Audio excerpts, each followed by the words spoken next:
Buenas tardes a todos y todas. Vamos a dar inicio a esta audiencia pública número 6 en el marco del 194 periodo de sesiones, vinculada con el impacto del tráfico ilegal de armas en los derechos humanos en Haití.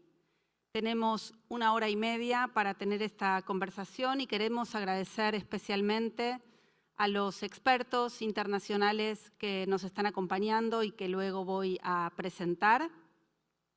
Vamos a distribuir el tiempo de la siguiente manera.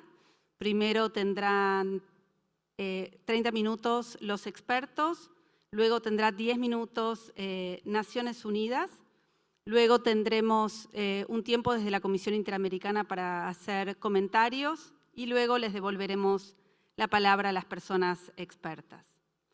Es una audiencia que se celebra en el marco del 194 periodo de sesiones y que tiene el objetivo de conversar, en este caso, sobre la situación de derechos en Haití. La Comisión Interamericana está celebrando su periodo ordinario de sesiones en la Universidad de Miami, después de más de 2 años.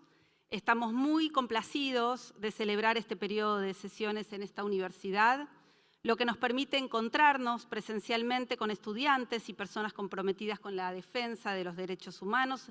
En nuestra región subsisten retos significativos para la plena vigencia de los derechos humanos y el fortalecimiento de la democracia, por lo que es fundamental seguir trabajando con firmeza y compromiso, de manera que podamos avanzar hacia sociedades más justas, libres e igualitarias. Antes de dar inicio a la audiencia, quiero solicitarle a todas las personas invitadas que usen el tiempo de manera correcta y que hablen pausadamente para facilitar nuestra interpretación.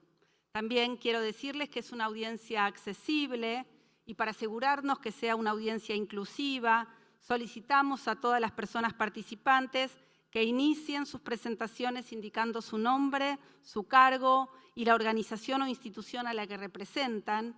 Y posteriormente, cada vez que tomen la palabra, agradecemos que vuelvan a decir su nombre al inicio.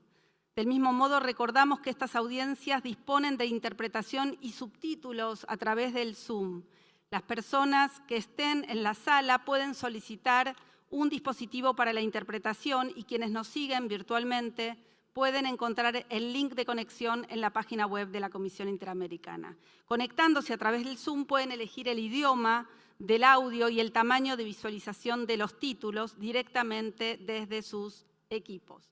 Mi nombre es Andrea Pochac, soy la vicepresidenta de la comisión, estoy acompañada por el vicepresidente segundo, el comisionado Estuardo Ralón, por la comisionada relatora para Haití, la comisionada Roberta Clark, por el comisionado Carlos Bernal, por la comisionada Gloria Demis y también por los relatores especiales de Libertad de Expresión, Pedro Vaca, y de Derechos Económicos, Sociales y Culturales y Ambientales, Javier Palumo. Entonces, con esta introducción voy a dar inicio a la audiencia y déjenme primero volver a los nombres, así los presento correctamente. En primer lugar, le voy a dar la palabra al experto designado de la Oficina del Alto Comisionado de Naciones Unidas en Haití, el doctor William O'Neill.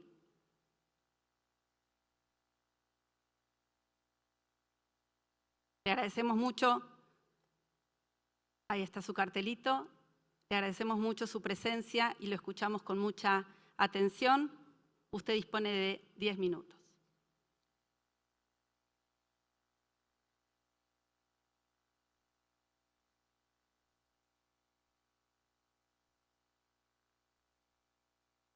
Thank you very much, Commissioner, and greetings, Commissioners. Thank you for inviting me to this very important session. Please excuse me, I've been instructed by Geneva to read some legal boilerplate before I start. I'm here to provide an informal and unsworn oral briefing during this committee hearing, and it's in relation to the impact of illegal arms trafficking on human rights in Haiti. This briefing I'm providing is strictly on a voluntary basis. without prejudice to the privileges and immunities of the UN, including its officials. Accordingly, nothing related to the provision of this meeting shall be considered as a waiver and of any of the privileges of the UN. Again, I was instructed to read that, sorry. Let's get into the substance. So, on the anniversary of the Battle of Vertières on November 18th, where the Haitian army inflicted its final crushing defeat on Napoleon's forces in what was then called Saint-Domingue, and led to the creation of the first independent Black republic in the world, the first country in the world to abolish slavery, a lesson to all the world on freedom and dignity. It pains me to note that the human rights situation in Haiti today has reached a boiling point. Since my last visit to Haiti in March, violence and human rights violations and abuses have escalated and intensified. The consolidation of criminal gangs is fueled by the continuing illicit flows of weapons and illegal revenues from drug trafficking and arms trafficking, with the potential destabilization of the sub-region. It is estimated that between 270,000 and 500,000 illicit firearms circulate in Haiti. In March 2025, the High Commissioner for Human Rights, the office I work with, released a report showing that the use of these firearms has contributed to a destructive cycle of violence in Haiti, leading to severe human rights abuses and a significant impact on their enjoyment. According to the High Commissioner of Human Rights, in 2025, up till now, we still have 6 weeks left, at least 4,738 people have been killed and 2,147 others injured in Haiti. Gang attacks, security force operations, self-defense groups, and spontaneous mobs have been responsible for this violence. The High Commissioner of Human Rights Office estimates that 92% of the victims I just cited have resulted from firearm use. Gang violence is no longer confined to the capital, but it is increasingly expanding to rural regions outside of Port-au-Prince, notably the Artibonite Valley and the Center departments. Beyond the killings, the use of firearms is central in the gang's use of violence, such as kidnappings and sexual violence, which is now off the charts in Haiti, including collective rapes and sexual exploitation, all used as a tool to coerce and assert dominance over communities. Women and girls are the main victims of sexual violence, but men and very young boys are also affected. Victims have been attacked in their homes and in public spaces. The possession of firearms and ammunition by gangs reinforces the perception of their power within communities and contributes to a false sense of security among children and youth who join gangs, despite the clear risks of child trafficking and recruitment. Within gangs, one half of whom are estimated to be children, usually boys, some of them as young as 10 years old, are provided with weapons and coerced into using them, turning them into active participants in criminality and serious human rights violations. The trafficking and exploitation of children by gangs has devastating consequences. These children face the risk of being killed in clashes with the police or self-defense groups, or of spending their childhood in prison under dire detention conditions and suffering lifelong psychological trauma. Territorial control by gangs also severely affects the enjoyments of the right to freedom of movement. Checkpoints have been set up by gangs to collect illegal taxes from drivers going in and out of the Port-au-Prince area and in the Artibonite Valley. The systematic extortion of businesses, the ransacking of property, and the attacks and robberies targeting farmers and agricultural assets are having a devastating impact on agricultural production, local economies, and food security. Over one half of Haitians are going hungry now every day. The availability of firearms has also enabled gangs to erode the state presence through destruction of public institutions, including hospitals, schools, and courts. Excellencies, despite the reinforcement of the Security Council, United Nations Security Council arms embargo, trafficking in weapons and ammunition persists and armed violence continues to rise in Haiti, with increasingly high caliber firearms and ammunition being obtained by gangs. Just recently, the last 2 days, a seizure of a Barrett 50 caliber sniper rifle by the Haitian National Police from a gang shows the type of caliber weapons the gangs now have access to. Haitian authorities are increasing their efforts to curb the trafficking with the support of the international community. However, despite ongoing efforts, traffickers continue to exploit ineffective and inadequate border control systems to facilitate the illegal importation of weapons. Severe underfunding and understaffing, inadequate resources and technology, inefficiency of interagency cooperation, and corruption and lack of oversight hinder the ability of Haitian authorities to combat weapons smuggling. One example, I met with the head of the Haitian Border Police. She told me they have no scanner, not a single scanner, to detect weapons at any border crossing. Excellencies, the justice system functions also remain severely undermined. Corruption and poor oversight are deeply entrenched, and anti-corruption mechanisms remain under-resourced with limited efficiency. Another example, the anti-corruption unit has referred over 100 cases to the courts for prosecution. The result over the last few years, out of those 100, there's one conviction. Excellencies, effective law enforcement, robust firearms control, and accountability mechanisms are essential to stop the illicit flow of weapons and ammunition. This approach must remain firmly grounded in human rights. I wish to formulate some key recommendations in this context. To Haiti, Haiti, please enable an efficient weapons and ammunition control. It is crucial to strengthen the Haitian National Police with adequate resources and equipment to respond to gang violence, protect and secure public buildings and the public, and in particular, those providing essential services. Accelerate the vetting process of Haitian police officers in the Haitian National Police and hold accountable all those involved in human rights violations, as well as misconduct and criminal acts. Equally critical, Haiti needs to prioritize the fight against corruption in alignment with the transitional government's commitment to strengthening the anti-corruption unit and also strengthen the judicial officers responsible for prosecuting corruption. As part of efforts to combat impunity for mass crimes, including sexual violence, corruption, and financial crimes, it is important that Haiti, with the support of the international community, jumpstart the 2 specialized judicial units that were recently established by the government this past year. Addressing the issues of children and youth involvement in gangs by creating educational and social economic opportunities for them, particularly in the marginalized areas, is key. This could include ensuring access to education for all, protecting families at risk, and establishing a youth corps and other rehabilitation activities and centers where children and youth can receive literacy courses, training, and be engaged in public works. It's essential to establish a child-friendly justice system that recognizes children trafficked and recruited by gangs primarily as victims, ensure their rehabilitation and reintegration into society, and hold those responsible for their trafficking accountable. To the international community, the United Nations, the Inter-American Commission, all of us, I urge states to support the gang suppression force recently authorized by the Security Council with sufficient funding and personnel. It is vital to ensure that robust human rights safeguards underpin this force's work. Second, we must ensure the strict application of domestic and international regulations on arms control, as well as adherence to the United Nations Security Council arms embargo on Haiti, especially the states in Haiti's region.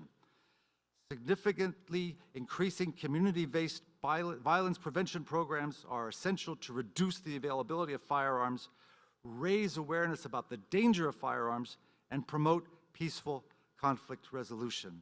We owe this to the people of Haiti who have suffered so much. We can and must turn the situation around for our Haitian brothers and sisters. Thank you very much.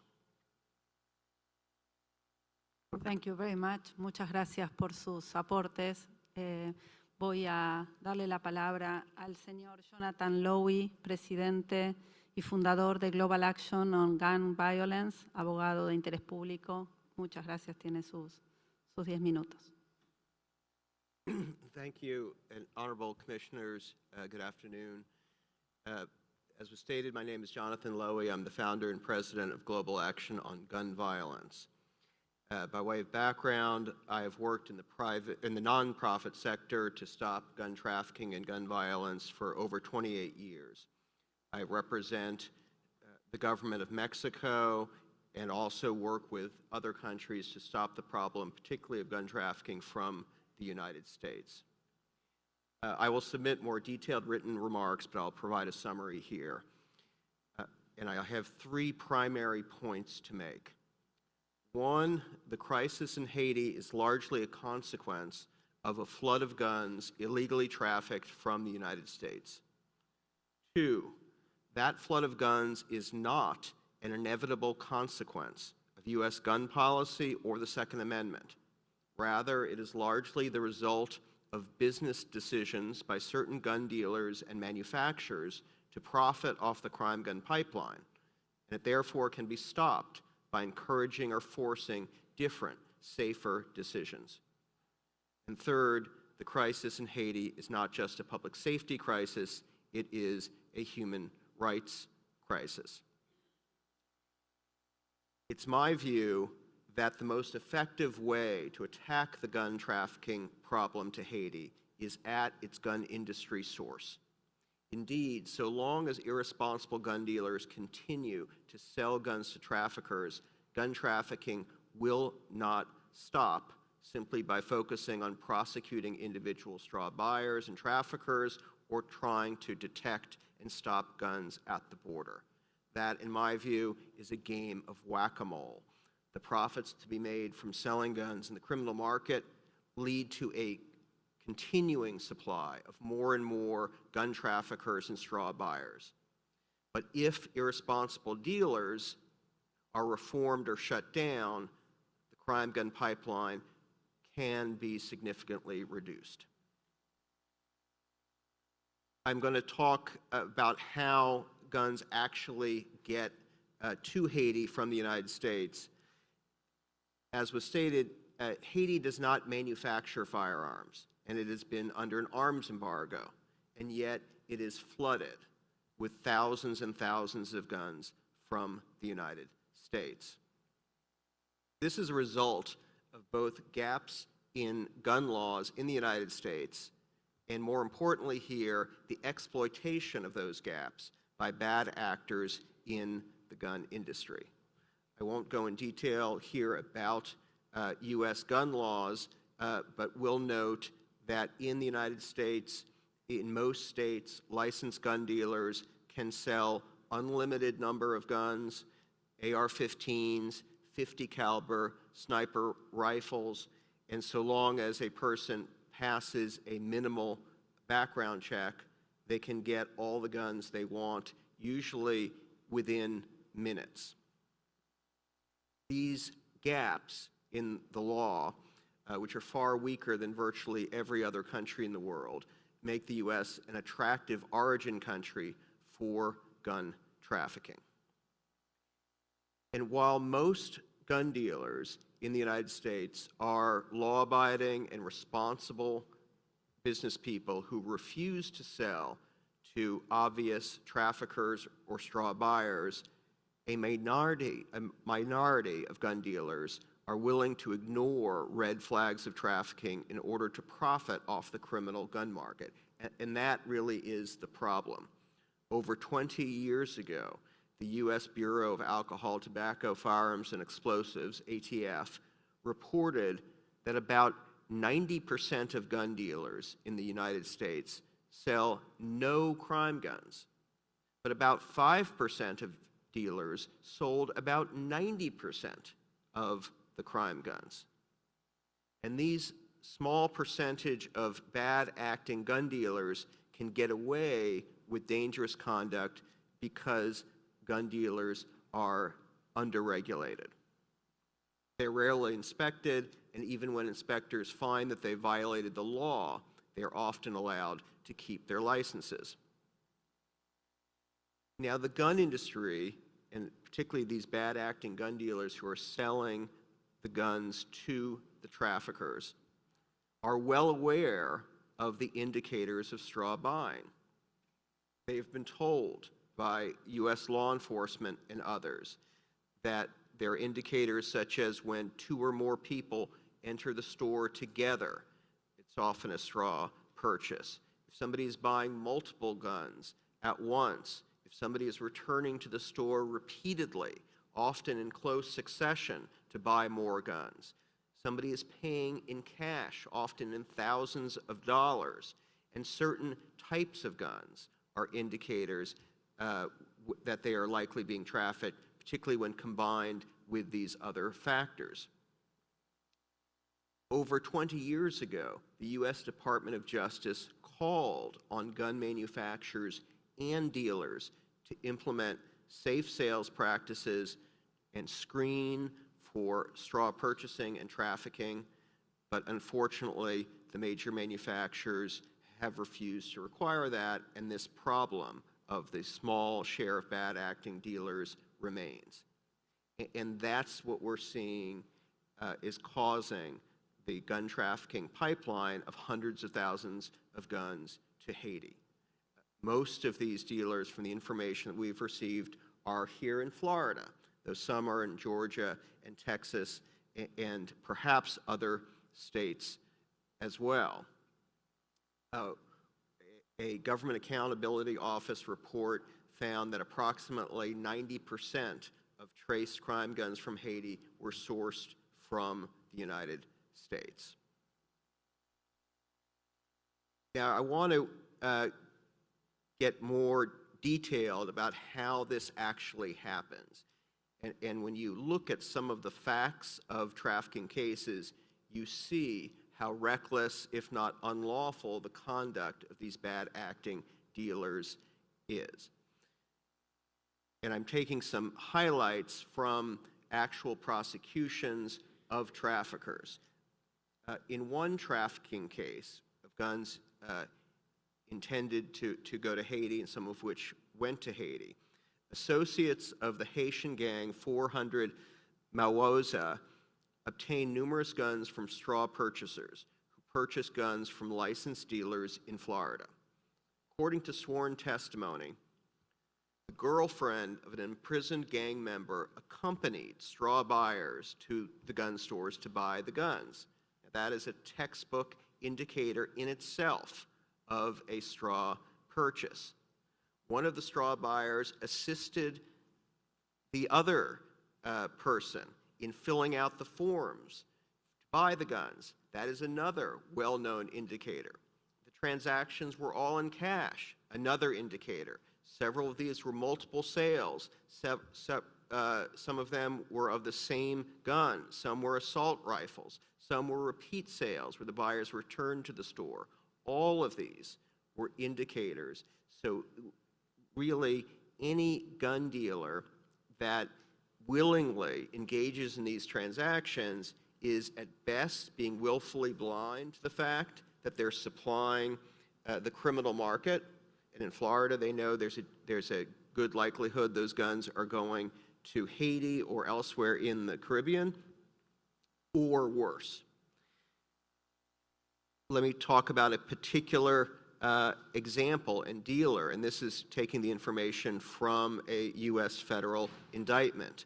Lucky Pawn, located in Miami, Florida. According to prosecution testimony, two straw buyers together went to Lucky Pawn on March 13th, 2021. They wanted to buy multiple guns. They wanted to buy assault rifles, and Lucky Pawn sold them 2 assault rifles and sold another one 2 other guns, 1 assault rifle, 1 pistol. A month later, they returned to Lucky Pawn. They sold more guns. Another Florida dealer, Shooter's World, sold a straw buyer an assault rifle in October. 5 days later, the dealer sells the same straw buyer 2 more guns. One of those was a Barrett 50 caliber sniper rifle. That is a true military weapon. It has a range of 1 mile. It can shoot down helicopters and can pierce reinforced concrete. It can cost around $10,000. That is not a weapon that a law-abiding gun owner protecting their home or hunting deer is looking to buy. And I could give you many other examples, some even more extraordinary. Another dealer sold a trafficker 87 guns, over 30 transactions, sometimes in purchases of 9 guns in a transaction. Another dealer sold a trafficker 13 guns in one purchase, all of them the same type of gun, Glock 9mm. Again, any of these indicators would alert a law-abiding, responsible gun dealer not to sell those guns. So that is the pattern that we see repeated, and I want to talk a little bit about a path forward. These dangerous business practices can be stopped in several ways. One is strong, sensible laws and regulations can require safer sales practices, and that can be enacted at the state or federal levels. But also, reforms can be achieved voluntarily by gun dealers and by manufacturers who can choose to sell guns with safer practices, such as screening for straw purchasing and trafficking indicators, and manufacturers, for their part, can do what the U.S. government told them to do over 20 years ago, which is only sell through law-abiding responsible dealers who are not the 5% or so who are selling all of the crime guns. Litigation against gun dealers and manufacturers, as Mexico is involved in which I'm representing Mexico on, is another path where safer sales practices can be incentivized, if not forced, by litigation. But that is very difficult in the United States because of special protections that the gun industry has. Another approach is bilateral, multilateral, and international pressure on the U.S. and bad actors in the gun industry in states such as Florida, where many high crime gun selling dealers are located. U.S. gun trafficking, in closing, and the gun industry's complicity have enabled the harm suffered by Haiti today. I urge the Commission to urge the United States to strengthen its policies and to work to stop the scourge of trafficking that leads to such bloodshed, suffering, and human rights violations in Haiti.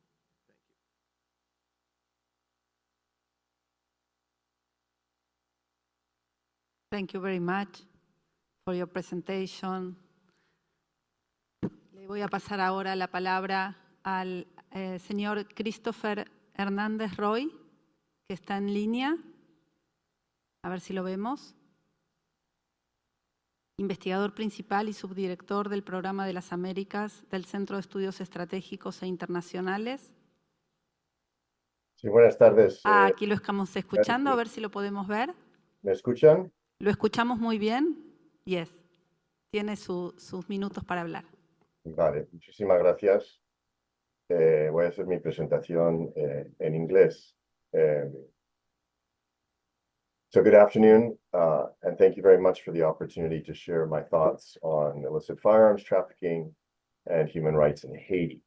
As you said, Mr. Vice President, my name is Christopher Hernandez Roy. I'm the Senior Fellow and the Deputy Director of the Americas Program at the Center for Strategic and International Studies in Washington, D.C.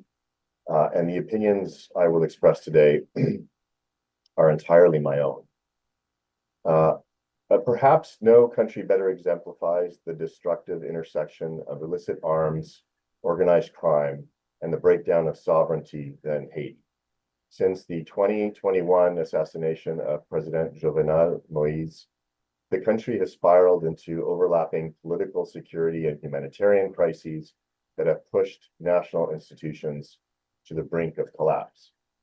The absence of a functioning government and widespread insecurity has allowed heavily armed gangs to control more than 80% of Port-au-Prince and significant parts of the countryside. Under-resourced and outgunned, the Haitian National Police cannot mount a sustained challenge against the firepower of the gangs. These criminal groups now exercise de facto governance over much of the capital, home to roughly 1/5 of the country's population, blocking humanitarian organizations, disrupting service delivery, and undermining international stabilization efforts, including through the Kenyan-led multinational security support mission, now superseded by the yet-to-be-deployed UN-authorized gang suppression force. The collapsing security environment has led to the displacement of over 1 million people, and at least 5,600 murders were reported last year in 2024, equivalent to an annual homicide rate of almost 48 per 100,000 inhabitants, with a vast preponderance of the killings committed with firearms. Other sources suggest the homicide rate is 70 per 100,000. In either case, these numbers make the Haiti murder rate the highest in the Western Hemisphere. Haiti is also experiencing truly alarming levels of sexual and gender-based violence, with our own research at CSIS and other sources reporting that it has become systematic, used deliberately as a tool of intimidation and territorial control by the gangs. Between January and October of last year, nearly 5,400 cases of gender-based violence were reported, including gang rape, mostly committed by members of criminal groups. The true total is likely far higher due to chronic underreporting and the state's inability to collect data in gang-dominated areas. As has been already mentioned, Haiti doesn't manufacture weapons nor produce ammunition. In October, the United Nations estimated that up to 500,000 illegal weapons were thought to be in the hands of the gangs, even though the Caribbean country has been under a UN arms embargo for the last 3 years. As gangs expanded their territorial control, their demand for firearms surged, transforming Haiti into a primary destination for rifles, machine guns, and other high-caliber weapons trafficked mostly from the United States. The surge is driven by a combination of permissive U.S. gun market dynamics, weak Haitian border control and port security, entrenched gang dominance, and lucrative transnational criminal networks. The United States has the world's most accessible civilian firearm market, enabling straw purchasers to obtain weapons and resell them to traffickers who hide the guns in shipping containers labeled with clothing shipments, household goods, or construction materials. Firearms purchased in Miami for $500 can command up to $15,000 in Haiti, creating enormous profit margins. Weak oversight of private sales and gun shows further facilitates diversion. Haiti's institutional weakness compounds the problem. The country has 1,770 kilometers of coastline, but a Coast Guard of only 181 personnel and a single operational patrol boat. Fewer than 200 Border Patrol officers are responsible for nearly 400 kilometers of land frontier with the Dominican Republic. Corruption within customs agencies is widespread, inspections are infrequent, and gangs exert direct influence over key entry points such as Port de Paix and Port-au-Prince, where police and inspectors are routinely threatened. Fortunately, on August 17th, Homeland Security investigations in Miami announced new efforts to curb the increased flow of weapons, weapon parts, and ammunition to Haiti and the wider Caribbean. Trafficking networks exploit multiple routes. Maritime shipments from Florida have been the dominant vector, with firearms concealed in container ships, sending used appliances, vehicles, or parts, or bulk cargo, and on small vessels moving loads to unmonitored coastal zones. Air cargo also plays a role. Traffickers utilize clandestine airstrips in Haiti's interior, such as the site in Savandian, ordered destroyed by President Jovenel Moïse shortly before his assassination, but left intact due to local defiance. Overland smuggling routes from the Dominican Republic relies on informal crossings and bribery at official checkpoints, often used to move smaller arms and ammunition. In late 2024, Dominican Republic authorities arrested a police colonel and 9 other officers for stealing nearly a million rounds of ammunition from a police armory and illegally selling them, including to individuals involved in criminal activities in Haiti. Arms trafficking in the country is deeply linked with broader regional criminal economies. A guns for drugs trade links Haiti and Jamaica, with Haitian gangs exchanging firearms for Jamaican-grown cannabis. Local fishermen frequently serve as intermediaries, ferrying contraband between the islands. Much of the cannabis is later sold in the Dominican Republic across the land border with Haiti. According to Insight Crime, the regional shift away from cash means commodities now function as currency. Roughly 30 pounds of cannabis can be traded for a single assault rifle. This barter-based criminal economy reinforces a self-sustaining cycle of illicit trafficking across the Caribbean. The steady influx of increasingly sophisticated firearms has emboldened Haitian gangs to explicitly challenge and overwhelm the state. This was vividly demonstrated in February 24, when gangs stormed the capital's seaport and airport, blocking humanitarian aid and disrupting flights for nearly 3 months in an attempt to force the resignation of Prime Minister Ariel Henry. Jimmy Cherizier, leader of the powerful G9 alliance, openly threatened a civil war if Henry did not step down, illustrating the degree to which armed criminal groups now shape national political outcomes. In June 2024, ahead of the MSS deployment, gangs released videos flaunting their arsenals, including assault rifles and 50 caliber sniper rifles, capable of penetrating cover and hitting targets over a mile away. This display signaled their readiness to engage in costly urban combat to defend their territories. Although the MSS succeeded in securing some critical infrastructure in Port-au-Prince, police and peacekeepers face frequent armed clashes, including sniper attacks. These encounters underscore how arms trafficking has dramatically strengthened the lethal capabilities of Haiti's non-state actors. Firearms trafficking directly undermines the Haitian population's basic right to life, security, and freedom from violence. With national institutions weakened or absent, civilians are left without effective protection from killing, kidnapping, extortion, and forced displacement. In addition, widespread and systematic gender-based and sexual violence represents one of the most alarming human rights consequences, violating the right to bodily integrity, health, and dignity on a massive scale. The state's inability to collect data, investigate abuses, or prosecute perpetrators reinforces a climate of impunity.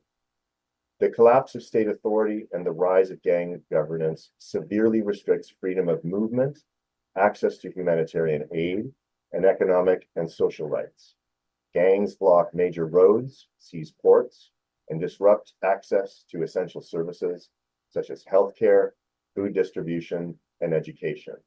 This creates secondary violations, including malnutrition, prevention of maternal and newborn care, preventable diseases, and denial of life-saving assistance.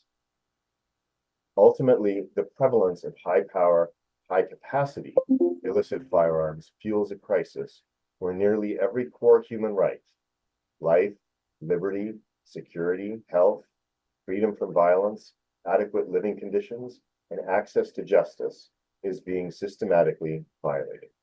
Without reducing the flow of illicit weapons and restoring state protection, Haiti's population will remain exposed to widespread, persistent, and preventable human rights violations and suffering.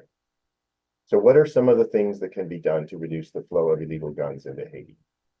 The first is to strengthen U.S. enforcement measures. Because most trafficked weapons originate in the United States, U.S. action is decisive. Washington has expanded Homeland Security investigations in South Florida, but more needs to be done to increase outbound cargo inspections and prioritize prosecutions of trafficking networks and cracking down on bad actor gun dealers. Legislative measures such as universal background checks, reporting of bulk rifle purchases, and restrictions on conversion devices would significantly reduce diversion or lethality. In addition, the administration has designated 2 Haitian gangs, Vivre Ensemble and Grand Rif, as foreign terrorist organizations. This designation makes it illegal to provide material support to these groups, including any persons, including U.S. citizens, who may act as straw purchasers of illegal firearms for the gangs. The government should make the potential legal consequences for firearms dealers and their potential false customers clear, lest they engage in arms trafficking with designated FTOs. Unfortunately, deep cuts in the FY 2026 U.S. federal budget to the Bureau of Alcohol, Tobacco, Firearms, and Explosives would significantly weaken the agency's capacity to regulate firearms and combat trafficking, including significant reductions in the number of investigators who inspect gun dealers and trace gun crimes. These reductions would hamper efforts to disrupt trafficking pipelines to Latin America and the Caribbean, including Haiti. This is not the time to cut the resources of the ATF. Second, secure Haitian ports and borders. International partners, including the Gang Suppression Force, should support the deployment of vetted customs teams to Haiti's main ports, install container scanners, secure port perimeters, and improve manifest tracking. Third, enhance maritime and air interdiction. The Haitian Coast Guard requires patrol boats, radar coverage, and drone surveillance to monitor the country's 1,770-kilometer coastline. Cooperation with U.S. Coast Guard, Jamaican authorities, Bahamian, and the Dominican Republic would bolster interdiction capacity. Monitoring private air cargo and closing clandestine airstrips are equally critical. And fourth, build up the capacity of the Haitian National Police. Specialized anti-trafficking and anti-gang units need training equipment and intelligence support. Strengthening community-based reporting networks and tracing capabilities will improve targeting of trafficking networks. There's one last thing I'd like to mention before I close. When doing research for a policy paper on gender-based violence in Haiti that CSIS published last year, I saw some similarities in the widespread and systematic use of gender-based violence in Haiti by the country's gangs to attack parts of the population. To work that I did while researching possible crimes against humanity in Venezuela a few years ago while I was still working at the OAS. Haiti is not a party to the Rome Statute, and in addition, the scale of gender-based violence and the severe limitations of the Haitian state justice capacity mean that very few victims, if any, will see any meaningful justice meted out to the perpetrators. But consideration should be given, when conditions in Haiti permit, to forming an ad hoc tribunal, perhaps with international participation, to at least consider whether gang leaders have used rape, gang rape, and sexual violence to commit crimes against humanity in Haiti, and whether they can be held individually criminally accountable. Curbing arms trafficking is indispensable to Haiti's stabilization and to protecting the human rights of the country's population. Broader governance and humanitarian objectives in Haiti will not succeed without cutting off the weapons pipeline. Thank you very much. Muchas gracias por su participación, sus aportes a los tres expertos aquí presentes. Muchas gracias por ayudarnos a visibilizar esta situación y también por mostrarnos cuáles podrían ser algunas de las alternativas para resolverla involucrando a la Comisión Interamericana. Voy a pasarle la palabra en primer lugar a la comisionada Roberta Clark, que es relatora para Haití.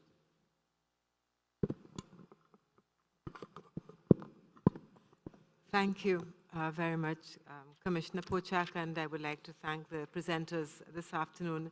It's a kind of hearing that almost leaves you speechless, even though so much of the information is already known, but the information is so alarming. The violations are so egregious and systematic, and the sense that there's not the adequate political will to address something that's so very obvious in its dimensions almost, makes me silent.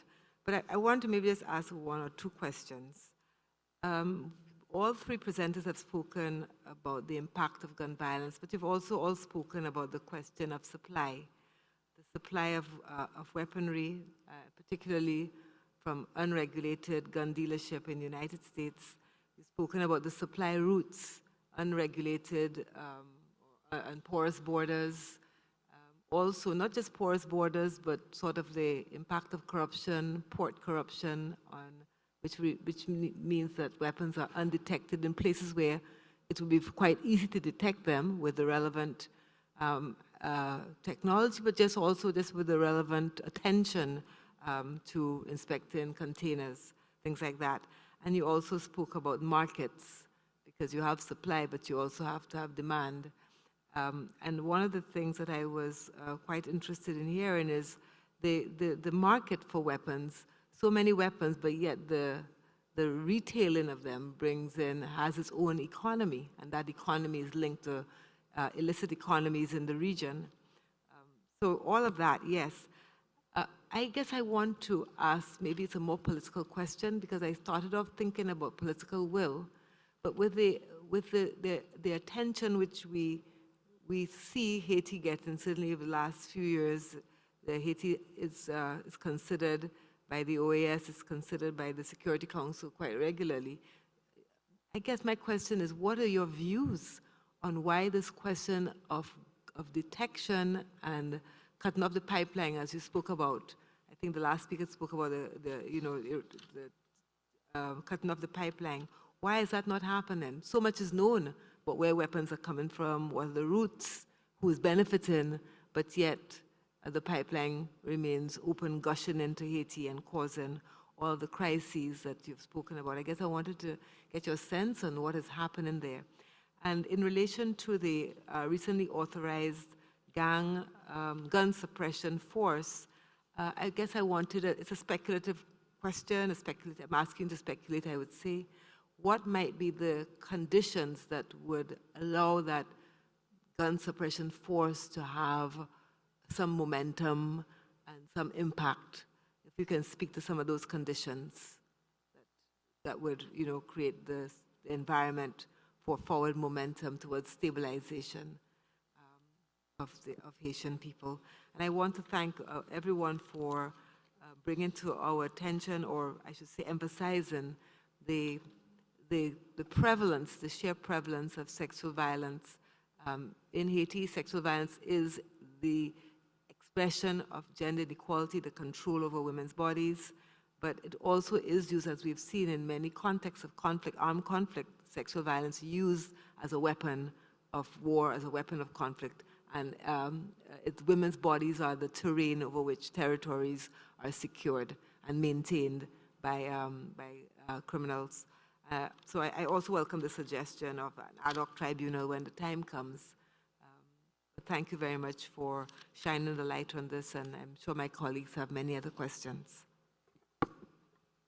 Last question, I suppose, because we don't have any Haitians here in the room presenting with us today, what is your recommendation of, for example, the Haitian involvement and oversight of this gun suppression force? How are Haitians to be involved in that to ensure accountability and impact, positive impact? Muchas gracias. Solo para aclarar que la Comisión Interamericana, como corresponde, ha invitado a la audiencia al Estado de Haití, no ha podido participar, pero esa invitación ha sido, por supuesto, formalmente realizada. Le paso la palabra al comisionado Estuardo Ralón. Muchas gracias, Presidenta. Y yo quiero también agradecer profundamente la presencia de los expertos que nos acompañan el día de hoy. La situación de Haití representa uno de los desafíos más graves que enfrenta el hemisferio. El tráfico ilícito de armas, en combinación con la destrucción institucional y ese control territorial que nos han descrito de las pandillas, constituyen pues una violación sistemática de derecho a la vida, a la integridad, a la libertad y, como ustedes expusieron, incluso al acceso a la ayuda humanitaria. Tengo algunas preguntas. La primera de ellas es: ¿qué tipo de armas están llegando con mayor frecuencia a Haití? Digamos, estamos hablando de rifles de asalto, de municiones, de algún arma específica. ¿Hay alguna estadística relacionada a este aspecto? La otra pregunta que tengo es: ¿qué factores institucionales facilitan el tráfico de armas? Es decir, ya se ha dicho un poco de los flujos, de dónde vienen, pero como expertos, ¿ustedes qué dirían que serían esos factores institucionales que facilitan ese tráfico en propio Haití y su opinión al respecto de estos factores institucionales? Y una tercera pregunta que tengo es: ¿qué tipo de cooperación internacional sería más útil y que fuera la ruta más corta que pueda reducir el flujo de armas a Haití? Únicamente, muchas gracias. Muchas gracias. Vamos a juntar todas las preguntas y luego les vamos a devolver la palabra a los expertos. Le paso la palabra al comisionado Carlos Bernal. Bueno, muchísimas gracias por la participación en este evento. Yo quisiera, quizás mi pregunta sería para las Naciones Unidas. Yo quisiera saber si usted nos puede ilustrar un poco más acerca de la estructura de esas bandas, the structure of the gangs. Si existe, esto es una tierra de nadie en donde hay muchas bandas que pelean unas contra las otras, o si hay algunos grupos que tengan mayor prevalencia. ¿Qué es lo que Naciones Unidas tiene monitoreado al respecto? Muchas gracias. Muchas gracias, comisionado. Comisionada Gloria de Mis. Very much. I think this hearing is important as I think it's in relation to what we heard this morning in a hearing with respect to recruitment of children. And we also had a presentation there of facts, of consequences, of impact. I have one question. We've seen actions within the context of the OAS, CARICOM, and UN agencies. How can the cooperation between the OAS, CARICOM, and UN agencies be strengthened in order to improve control and accountability? Thank you.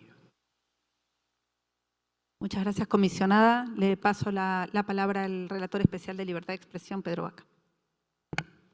Muchas gracias, comisionada. And as Commissioner Clark pointed out, we should all be deeply concerned about the limited presence of Haitian voices in these discussions. Their absence is symptomatic of a broader reality. The extreme risk faced by those who attempt to document these networks, the shrinking civic space in areas controlled by armed groups, and the barriers that prevent journalists, researchers, and community leaders from safely sharing what they know. From the Office of the Special Rapporteur for Freedom of Expression, we can share that the patterns of violence that we have documented in Haiti reveal that the vast majority of attacks against journalists, their families, the media outlets are committed with trafficked arms.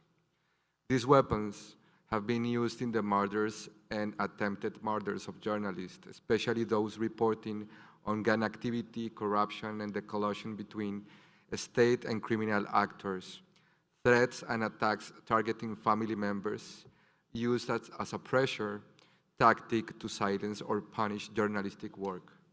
Attacks against media infrastructure, including shootings targeting newsrooms, destruction of broadcasting equipment, and armed raids of journalist facilities, and kidnapping of journalists and media owners, a tactic increasingly used by armed groups to obtain ransoms, retaliate against new coverage, and destabilize newsrooms. Armed groups now have the means to exert territorial control, challenge the state, and impose violence with near total impunity. For the press, this environment has created a context in which reporting on matters of public interest has immediate and, in many cases, lethal consequences. This has led to a visible contraction of public space.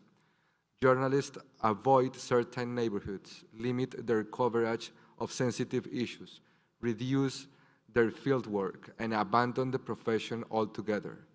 The results in a population deprived of essential information at a time when transparency and independent journalism are more necessary than ever. The circulation of traffic weapons also undermines the Haitian state ability to fulfill its obligations to prevent violence, protect journalists, and investigate crimes against them.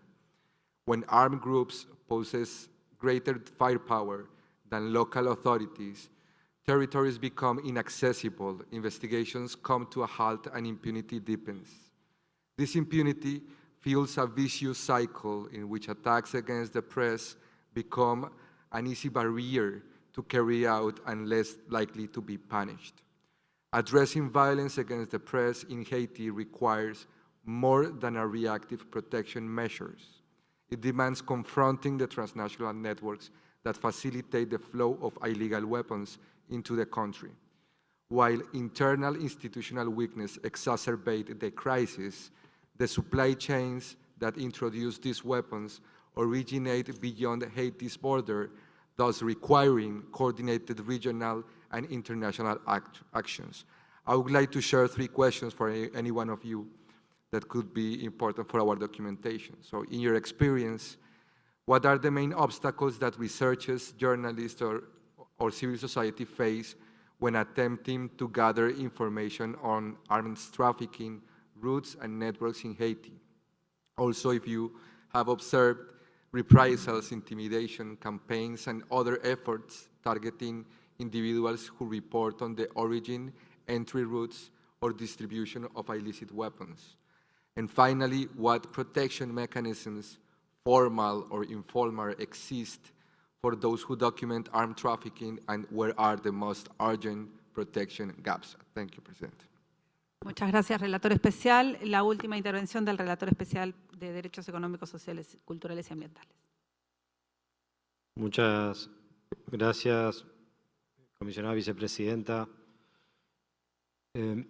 Muy breve, dado que la situación que han descrito involucra posibles actuaciones desde el punto de vista de política pública de países que son origen, tránsito de este flujo de armas que está teniendo estos efectos tan específicos que ustedes han desarrollado, me gustaría conocer su opinión acerca del marco normativo actual de empresas y derechos humanos y cómo ese marco normativo puede ser usado y si es suficiente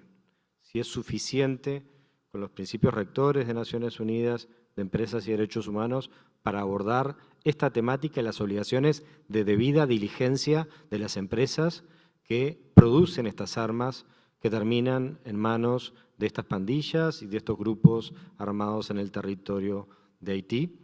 Y me gustaría también saber si consideran que hay alguna acción específica que esta Comisión Interamericana de Derechos Humanos puede desarrollar para abordar esta problemática desde el punto de vista de la agenda de empresas y derechos humanos. Muchas gracias. Muchas gracias. Bueno, entonces tenemos unos 20 minutos más o menos para que nos ayuden con tantas preguntas. Si les parece, dividimos el tiempo en partes iguales en el mismo orden que se había tomado la palabra. ¿Quién quiere, o pueden decidir quién quiere empezar en 7 minutos cada uno? A ver, ahí vamos. Thank you. I will start, pulling together some of the questions. I think we have to understand that the problem of gun trafficking to Haiti is part of a regional problem. There are many countries, most countries in this region are victims of the easy access to firearms from the United States. The United States is unique. It is the one country in the world that is both the major manufacturer and seller of civilian small arms, and combines that with some of the weakest gun laws in the world. So it's really the only country where you have this perfect storm of where it's very easy for gun traffickers to get guns and very high-powered guns and then traffic them. It is no coincidence that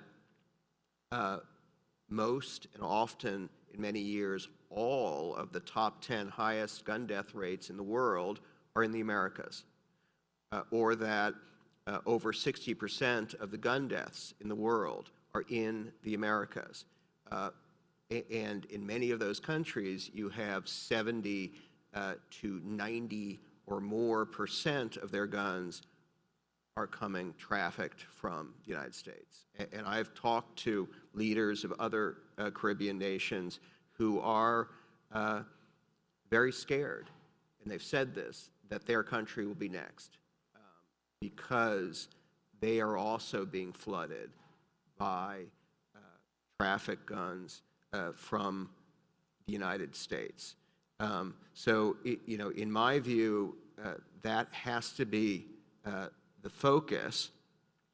And, what can be done one important thing that can be done is to obtain and publicize more data about the guns that are going to Haiti and being used in Haiti. So, you know, when guns are recovered in the United States and now largely in Mexico and then in some other countries, you know, they can be traced. They can, and if, I'm really not aware of any systematic tracing in Haiti, and that would just involve providing, you know, serial numbers and make and model that you get when you recover guns to the U.S. ATF. They would trace the commercial history of it, then provide that information back to some authority, and then if that information, you know, were publicized, you would have the names of the dealers and the manufacturers, and then, you know, this body and others could potentially, you know, certainly expose, but also pressure and call on those companies to reform their business practices and call on the United States authorities to crack down on those dealers. And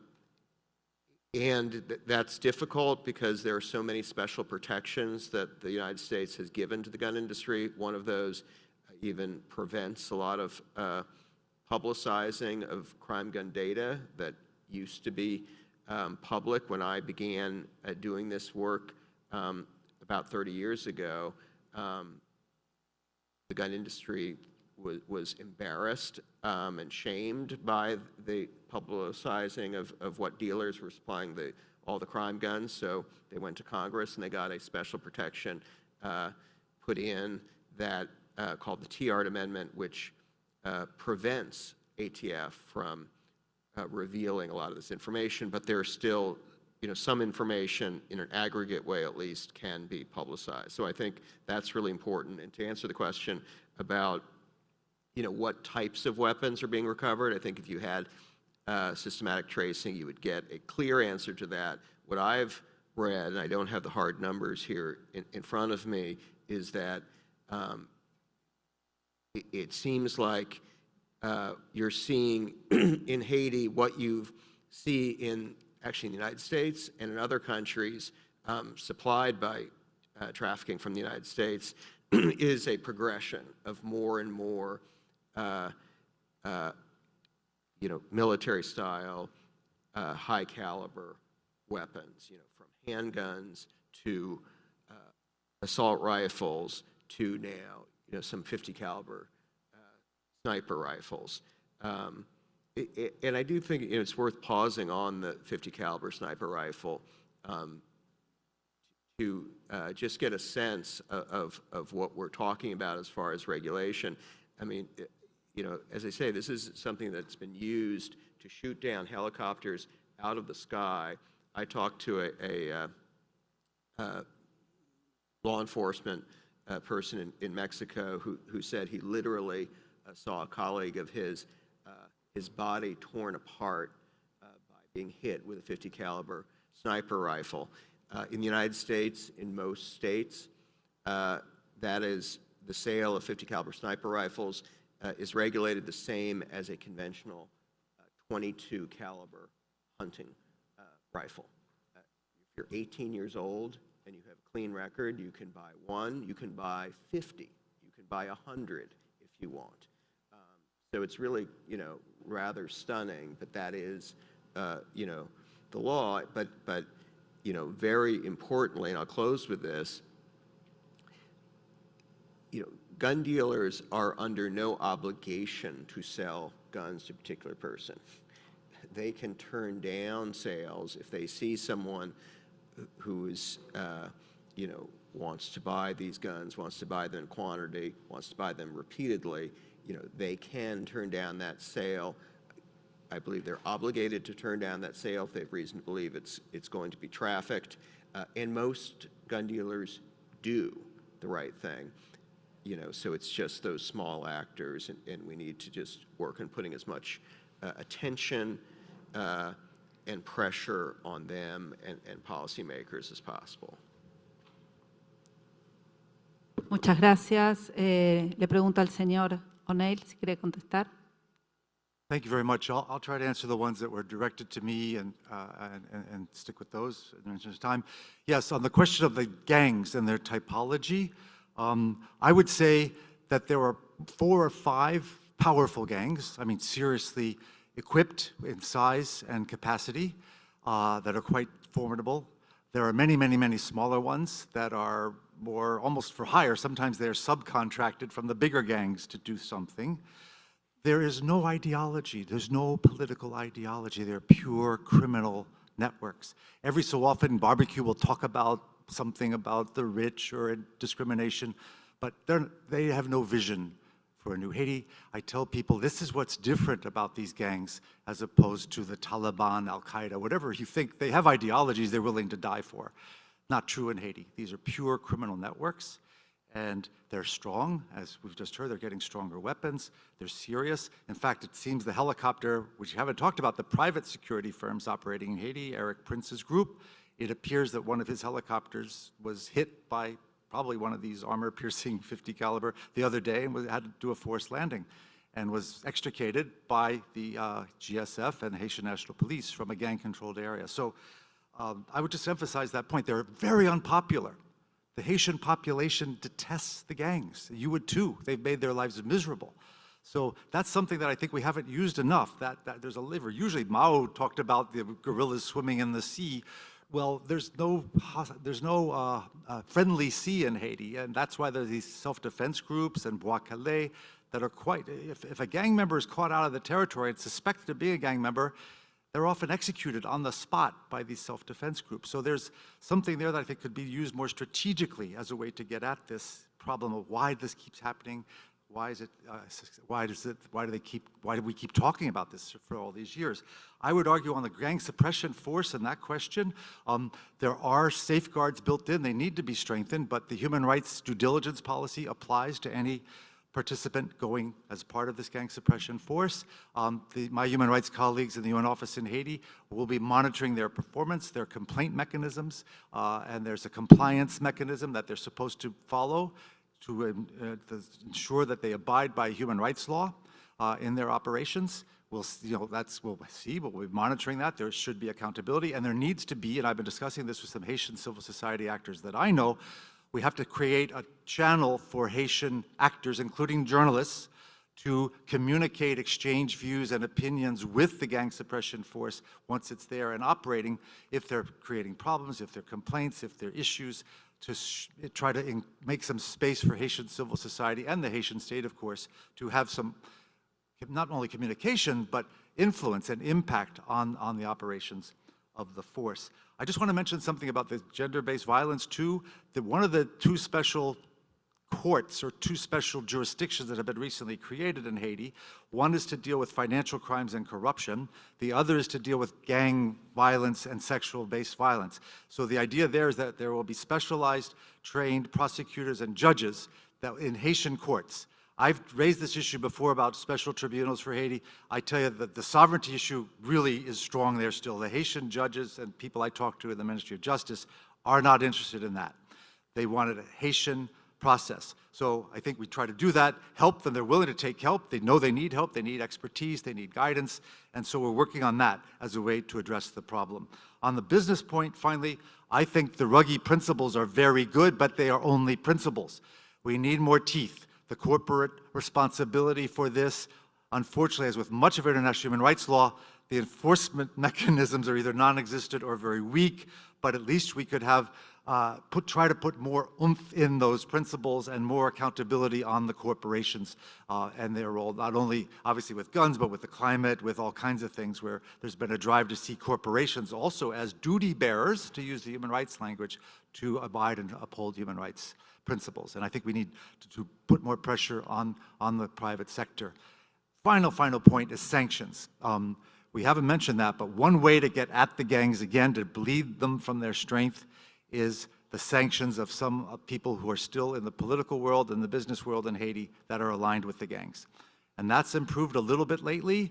And the 2 arrests here in Florida of 2 very high-profile Haitians who are implicated in some of these things, they obviously deserve their day in court. But I think that angle, too, could help speed things up. You talked about more cooperation, CARICOM, OAS, UN, more uniformity and coherence on the sanctions regime, and also the arms trafficking. The UN embargo requires reporting by member states of any issues relating to arms and trafficking and exports from their countries, and they're supposed to report this to the Security Council. Very few UN member states are doing that, and that's really not acceptable. Thank you. Muchas gracias. Le voy a preguntar al señor Hernández Roy si está en línea todavía y si quiere tomar la palabra. Sí, muchas Ahí gracias, estamos, sí. Vicepresidenta. I'll answer some of the questions. I expect that much of what I will have to say, Jonathan Lowry has already sort of covered that ground. With respect to the problem of political will, I mean, a lot of that has to do with domestic U.S. Second Amendment considerations that just prevent a greater, would prevent a greater crackdown. And in fact, as I mentioned, and as we've seen consistently throughout the years, there's been an effort to slowly defund the ATF, and the current budget proposal would defund it even further. So that's domestic considerations around the Second Amendment are one. There's clearly a lack of priority regarding Haiti. When there are discussions about firearms trafficking, more often than not, the subject matter it'll be Mexico. And Mexico is a much bigger state, has a much bigger problem, frankly, in terms of the number of firearms that are trafficked across. But because it's a bigger state and because it's such an important U.S. trading partner, it can raise this issue in conversations with its U.S. counterparts. And in fact, the Trump administration has acknowledged that firearms trafficking is one of the points to be discussed under the new agreement that was signed in early September, security cooperation agreement between Mexico and the United States. So Haiti, unfortunately, just doesn't have a lobby to bring attention to this matter like the Mexicans have. And you've noted that, in fact, there's not a single Haitian representative in this hearing before the Inter-American Commission on Human Rights. The types of weapons, I think Mr. Lowry has covered this, but I think there's an important thing that can be said here. When you see firearms trafficking in the region, again, primarily most of the weapons come from the United States, the type of weapon that's trafficked responds to the type of criminal approach that is being pursued by a particular organization.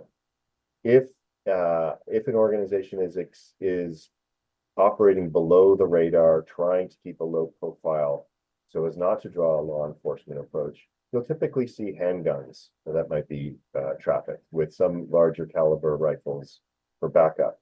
When you have organizations that are actively contesting territory from the state, such as in parts of Mexico and certainly in Haiti, what you want are assault rifles, military-style assault rifles that are sold in the United States as semi-automatic rifles, but which can be easily converted to fully automatic, thus essentially being no different from a weapon of war. And here we see AK-47s, we see AR variants, which is a model that was a civilian model, basically, of the U.S. M16 rifle. The 50 caliber Barretts have been mentioned, but another thing that's increasingly being used, it's being used in Haiti, but in other parts of the region as well, and it's perfectly legal, are drones using what's not legal, drones used to drop improvised explosive devices on security forces. The question of statistics was mentioned. The publicly releasable data that ATF releases on tracing of crime guns does not disaggregate Haiti. In fact, the publicly released information disaggregates only Canada and Mexico in the Western Hemisphere as individual countries. The rest are all mixed in as sub-regional. So a Caribbean grouping, a Central American grouping, and a South American grouping. So